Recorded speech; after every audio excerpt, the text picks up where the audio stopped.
शुरू शुरू में सबको समस्या का सामना करना पड़ता है। शुरू शुरू में मुझे कुछ समझ में नहीं आया। शुरू शुरू में मुझे अंग्रेजी बोलने की आदत नहीं थी। इस तरह के सेंटेंसेस में शुरू शुरू में ऐसा बोल रहे हैं, इसके लिए लिखना होगा इनिशियली। आइए इसके स्ट्रक्चर को समझते हैं। सबसे पहले आपको लिखना होगा इनिशियली, इसके बाद एक कॉमा का इस्तेमाल किया जाएगा। इसके बाद आप आगे के सेंटेंस को लिखेंगे जो सेंटेंस आपको बोलना है। आइए इसको एग्जाम्पल से और अच्छे से समझ लेते हैं। शुरू शुरू में सबको समस्या का सामना करना पड़ता है। Initially everyone has to face the problem. शुरू शुरू में मुझे कुछ समझ में नहीं आया। Initially I did not understand anything. शुरू शुरू में मुझे अंग्रेजी बोलने की आदत नहीं थी। Initially I was not in the habit of speaking English.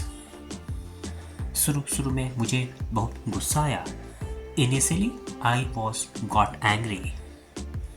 शुरू शुरू में मेरे पास बिल्कुल पैसे नहीं थे। Initially I had no money at all. शुरू शुरू में मैं पैदल स्कूल जाया करता था। Initially I used to go to school on foot. एक होमवर्क आपने जिसका रिप्लाई को इसी वीडियो के कमेंट सेक्शन में बनाए।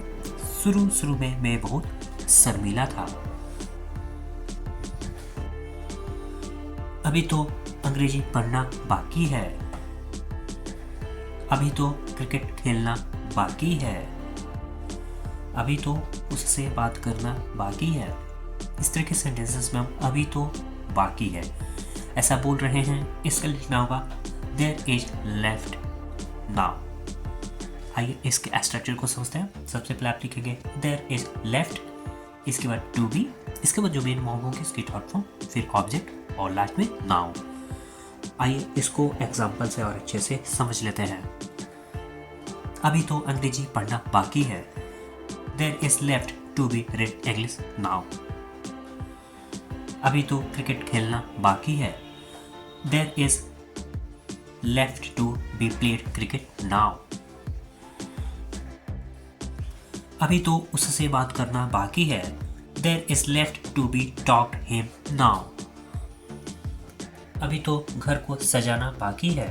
There is left to be decorated the house now. अभी तो खाना बनाना बाकी है। There is left to be cook the food now. अभी तो उससे बदला लेना बाकी है। There is left to be revenged from him now.